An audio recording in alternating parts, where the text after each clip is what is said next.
What's up, guys? This is Jet Royal, and you're listening to the Spanish Announce Table.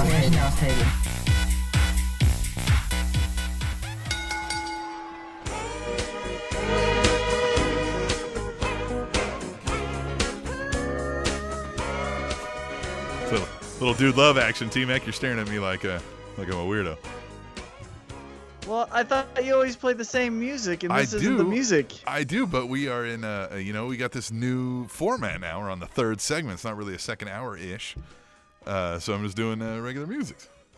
Well, we do the interview first, as everyone knows, so It could be in the second hour. You don't know. Well, I'm sure it will be rolling into the second hour-ish, but we're gonna mix it up a little bit. I tell you what. You just wanted to hear disco. No, I keep you on your toes, man. I keep you paying attention. You've said it a lot of times. You don't even half hear when we're doing the show sometimes. Yeah, exactly right.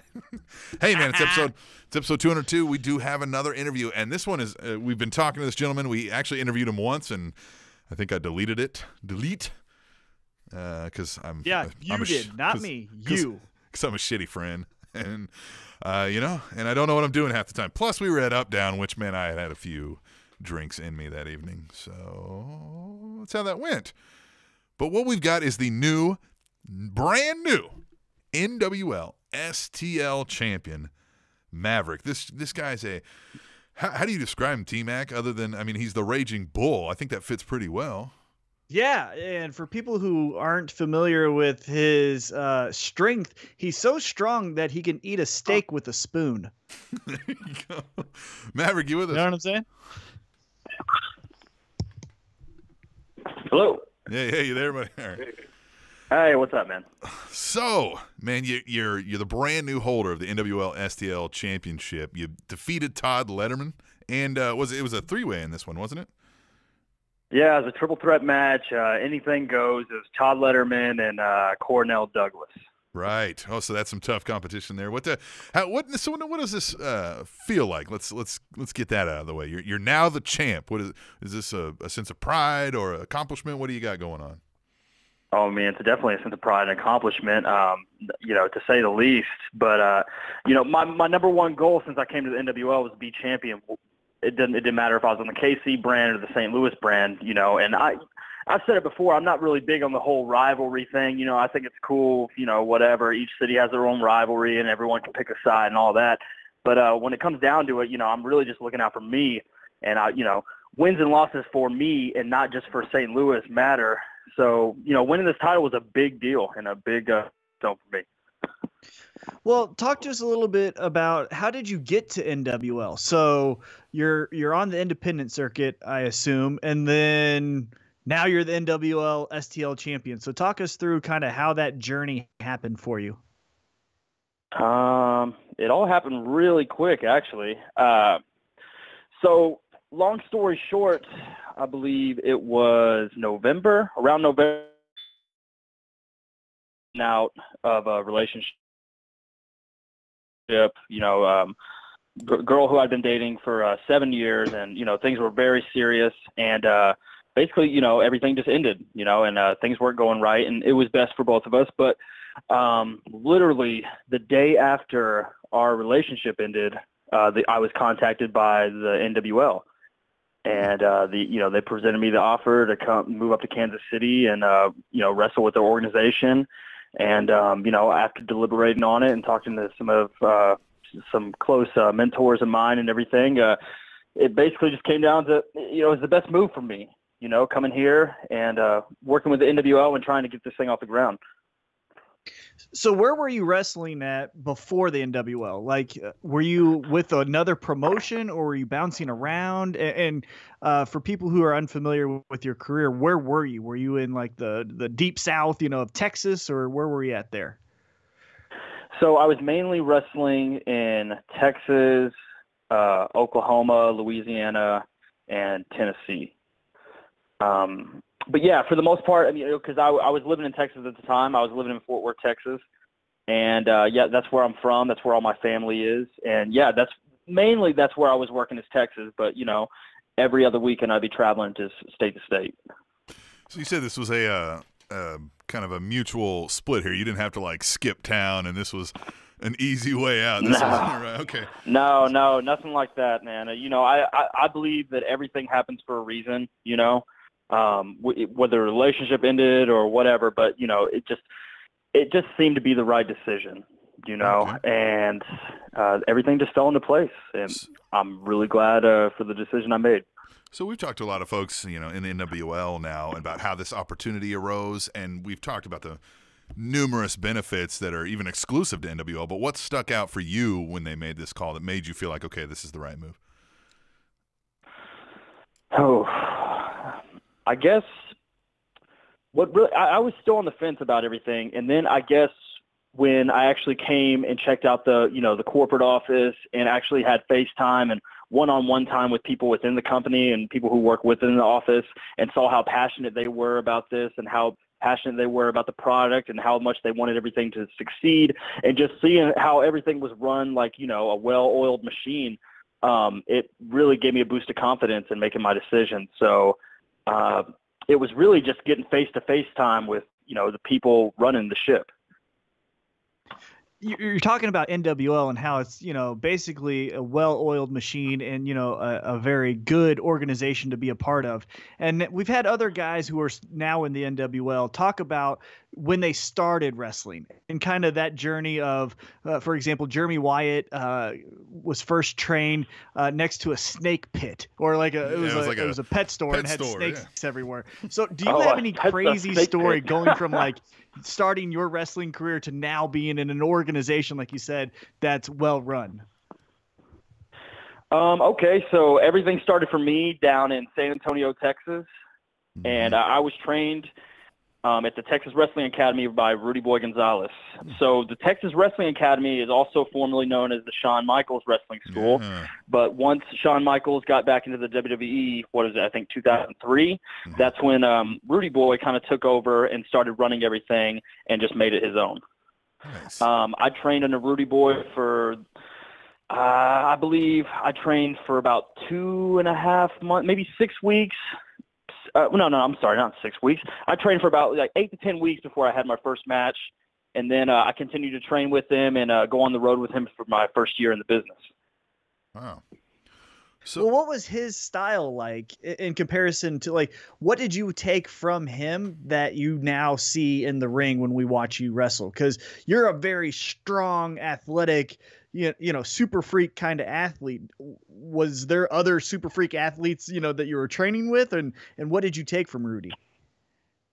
No, actually there weren't. When I first started, and I mean the school now, there's a lot more students and everything like that. But when I first started, it was literally me and maybe, 3 to 5 other people. And what was crazy is the first day I started, another guy started with me.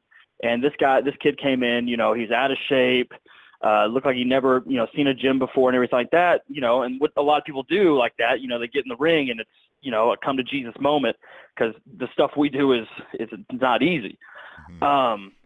But yeah, a lot of guys started with me and, they would fade out real quick. So guys would last sometimes just maybe 1 or 2 days, and then they would just quit, or guys would last 1 or 2 weeks and they would just quit.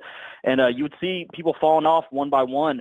But I think, the best thing about Rudy Boy is he really drills in the fundamentals and really taking pride in the business. He won't even let his students have their first match until they've bought their own boots, And it's just those kind of old school mentality towards the business and making people appreciate it and make people, really pay their dues. We'd have to put up and take down the ring at all the shows. We'd have to go out and pass flyers, and random places all over San Antonio. Just things like that, really helped me get ahead and really helped me grasp and I guess, just appreciate this business more and not take things for granted. Well, that's great.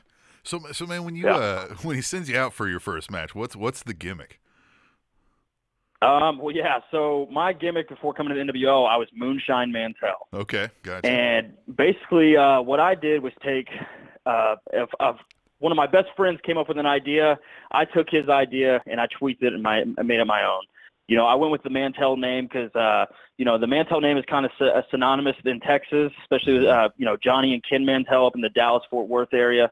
Also, you got Dutch, the Dirty Dutchman, Dutch Mantel, and I was always a huge Dutch Mantel fan. So I adopted the Mantel name. Johnny Mantel gave the blessing, and we kind of went from there. Nice. I like that. So how was that first match when like you said, you're down there with Rudy's training you and you're going out there, you're nervous? Like, how did that go? First match was at our gym where we trained at and everything like that, in south side of San Antonio. And my first match was awesome. I was in there with one of the guys I trained with, Alex Raines, good friend of mine. He's in Houston now. Okay. Basically, my first match, I had all my people, all my friends came out, all my family came out. It was, I must have had like 30 to 40 people in the audience just there for me, and it was really cool because coming out there, because they all know how hard I wanted this and how long I've been working towards, getting to that moment and everything. It was really cool to have, all my friends and family there to support me. And the match itself was actually pretty good. So, it was actually, one of the things when I came through the curtain, everyone was like, that was your first match. That's pretty damn good for a first match. So I was very happy that night, and it was a very surreal night too because, just a lot of things, a lot of emotions going through. I imagine. Well, going back to the NWL, you're from Texas. Now you're living in Kansas City. You're wrestling for NWL St. Louis. What's it been like kind of away from your family and friends and out here, in the middle of the country wrestling for a new startup promotion? How's that been for you? It's been difficult. It's always difficult being away from your family and relatives and just kind of coming out here on the fly. And, one day I was planning on, moving somewhere else in the North Texas area. And the next I'm just like, okay, screw it. I'm going to Kansas City. This isn't the first time, that I've been away though. Cause my first year in, I actually traveled over to Japan. I was over there for 2 months training and, same thing, it's hard being over there, not knowing anyone, but you adapt pretty quick and, you become friends with everyone else who's, out here doing the same thing as you do. And, through all the hard work and all the training, all the practices and everything, you adopt new friends and you become close with those people. So, just kind of on the surface, you've been to Japan, you're from Texas, so you've got all of that, great wrestling history. And now you're here in Kansas City and, we've got some great wrestling history with, Harley Race and the Ortons. Did you grow up a wrestling fan, or was this something like that you decided after high school that you wanted to try? I grew up a wrestling fan. I was kind of like one of those kids who used to like when my other friends would mention anything about wrestling, I'd be like, oh, okay, why do you watch that fake crap? It's all dumb, yada, yada, yada. And then I actually sat down and I remember I started watching like some of the WCW pay-per-views and stuff with a few of my buddies. And I really just, for whatever it was, something about it just drew me in, and I was almost hooked immediately. And after that, I just, I was a huge WCW mark, big Sting fan, loved the NWL, all that stuff. And I'd say, it was about the time I was like 9 or 10 years old that I was like, okay, this is what I really want to do, with my life, and I really want to pursue this. I like that. See, now we're starting to kind of delve into who you are, and I think that's a good transition.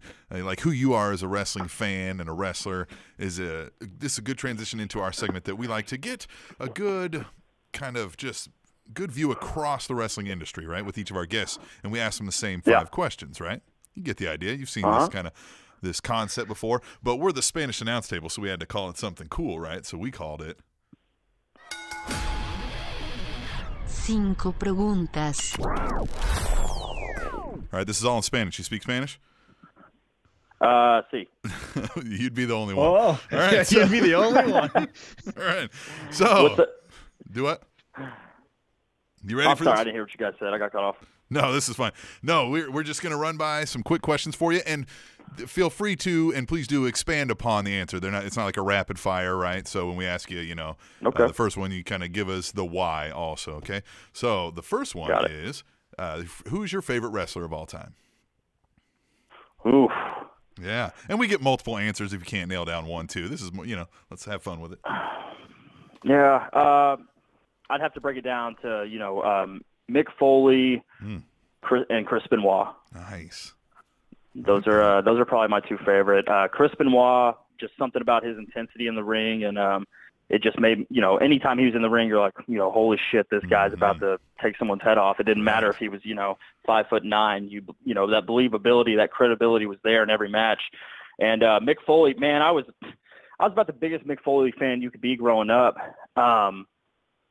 Huge fan. I appreciated what he did with his body and how he told stories that way, and his promo work and everything like that. I met him. I remember I went to like some autograph signing when I was a little kid, and I was going to my first WWE event, and I met him, and he was just this huge guy, this larger than life character, with his mask and everything. Mm-hmm. Got his autograph, and after that, I was the biggest Mick Foley fan ever. I had an entire room on any, I moved quite a bit growing up, but any wall that I had in my room, I'd pick out a certain wall and it would be dedicated to Mick Foley. So I'd have like in the middle of it, I have my, 8x10 framed with his autograph, and all around, the rest of it would just be one big shrine, where there was Cactus Jack stuff, Dude Love stuff, whatever it was. But yeah, I was a huge Mick Foley fan growing up. All right, let's get into the second question now. What is your favorite match of all time? And again, you can have a couple and expand on whatever match you like. Favorite match of all time. Actually, we'll do one more too. Since you are a pro wrestler, your favorite match of all time, and then your favorite match that you have wrestled. So we'll give you 2 there. Okay. Just one of my favorite matches of all time would definitely be Undertaker, Shawn Michaels, WrestleMania. I can't remember the WrestleMania number, but the first time they met, everything in that match just flowed, and just huge Shawn Michaels fan, Undertaker fan, and what they did was just nothing short of awesome. Right. And myself, right now, the biggest high I've gotten is winning the St. Louis Championship, man. So if I had to say anything, it was this match I had this past Sunday when I brought the title home. Yeah, I that's super awesome. So what you kind of did a if I'm remembering this correctly, you did a kind of you flipped here, didn't you? You aligned with I forget the gentleman's name over there. We don't get to see as much STL over here. Gold, right? I don't know if I would. Drew Gold, and I don't know if I'd really say it was much of a flip. What I did was make a great business decision. I lost the 2 title matches I had before without Drew Gold, and it's like a damn magician. I bring Drew Gold along, and abracadabra, I'm STL champion. So I definitely think I don't know if I'd call it so much of a switch as much as I call it the right business decision and the right move for my career. Certainly looks like it's paying off, right? All right. Yeah, absolutely. All right, well, let's get into the next pregunta here. Is who is your biggest influence? So that can mean more biggest like influence. like who maybe directly influenced you, or also maybe who abstractly influenced you. However you want to answer that. Biggest influence is probably my grandfather. Oh, wow. I was raised by my grandparents. My grandparents and my mother. I didn't. My birth father wasn't in my life, and my grandparents kind of raised me just as much as my mom did. And my grandfather, stepped in the role as my father, and he was there to pick me up and take me to all of my practices. He was the one who took me to my first, handful of WWE events. He was the one watching wrestling with me on Monday nights, and he was a tough old bird, man. He had 2 open heart surgeries, had a list of things wrong with him, beat cancer, and he continued to fight all the way to the end. So he's my inspiration. He's my rock, and I'm very grateful for everything he did for me. I have no doubt there's toughness in your family. I think that's obvious. Yeah. All right, now we're going to take a left here, and we're going to get to some weird stuff. So here we go. We're going to start with the next Cinco Pregunta, and it is, what is your favorite term in pro wrestling as far as like babyface, heel, skin the cat, things like that? What's your favorite wrestling term?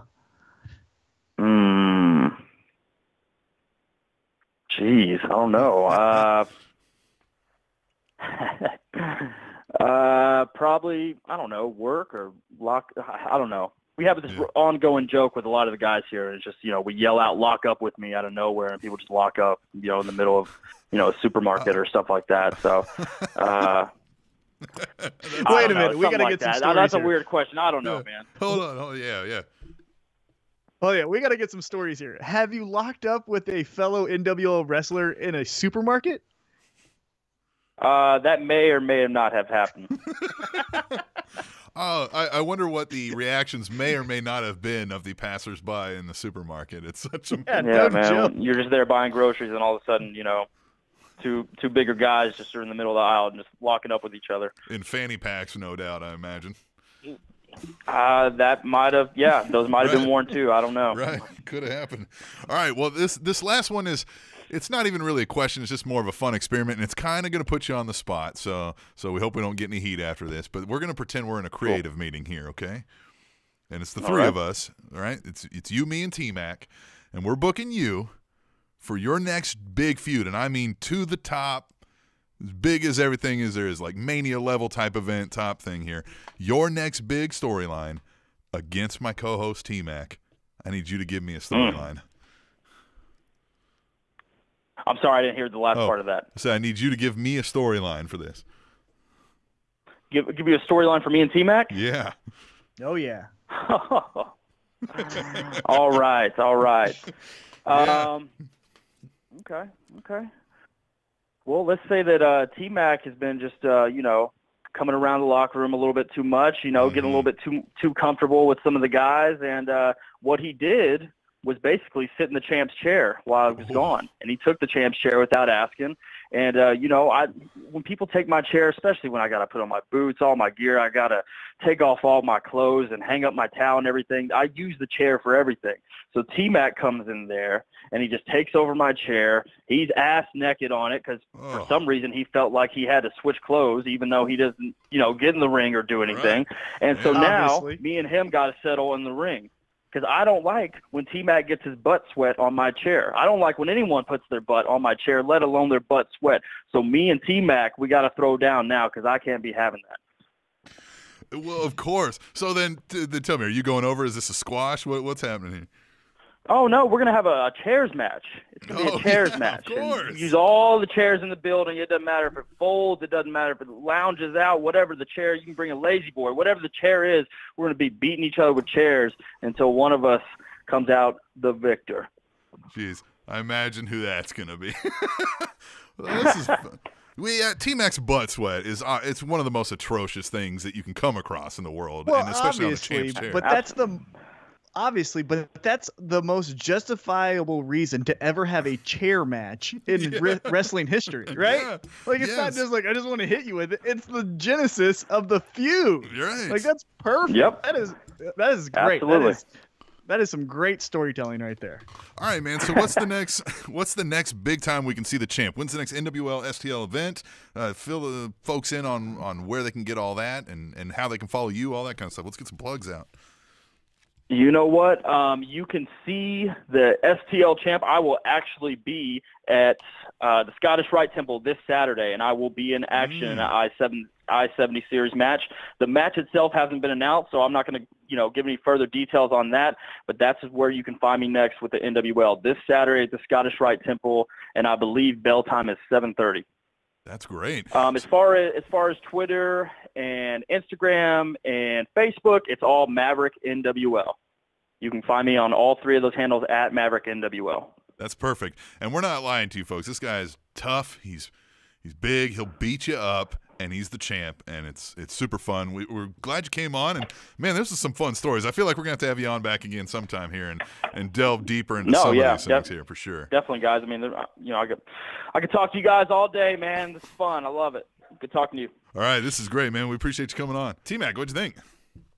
I tell you what, man, as strong as he is, he's also that cool. And that was a great interview. And I tell you what, I'm not kidding you. I'm not trying to put him over. That's the most justifiable reason to ever have a chair match in the history of pro wrestling. It's not one of these things where, oh, you cost me a match because you hit me in the back with the chair. No, I stole his chair, and so it's a chairs match. Great storytelling. That's what we need more of that. Yeah, I didn't even see that coming either. How did we not put that together? Yeah. And he's just like, no, dumbass, we're going to have a chairs match. I love that. And all of his stories, locking up in a supermarket. I can just imagine him and Dak Draper just just locking up in the middle of a high V or a price chopper as it is here in Kansas City. Yeah. And he was a super great guy. And also, I'm not trying to put this guy over to the moon, but I guess I will. What a great who inspires him most story that he gave us there. I mean, first off, to name the grandfather, because I was thinking it was going to be Rudy. Not to say that guy wasn't an influence in his career, but, you know, I thought it was going to be some chalk there, and he got really deep with us for a second. Yeah, I know that one kind of with it. I wasn't expecting that either. He was full of surprises this time. That was fun, man. Yeah, that was a well-versed and full-body interview. Yeah, exactly. And you know what? We've talked to this gentleman numerous times and got to meet him backstage through the NWL shows. He's the nicest guy you're ever going to meet back there. You know, he's always respectful of everybody, says hi to everybody, just hanging out. One of the guys, you know, is just super cool dude. So, but don't hesitate. Don't think he won't hesitate to put 5 across your lip. Oh, cool. Yeah, do not mistake his niceness for weakness, right? Yeah, exactly. Well, hey, man, God, what'd you think of the show?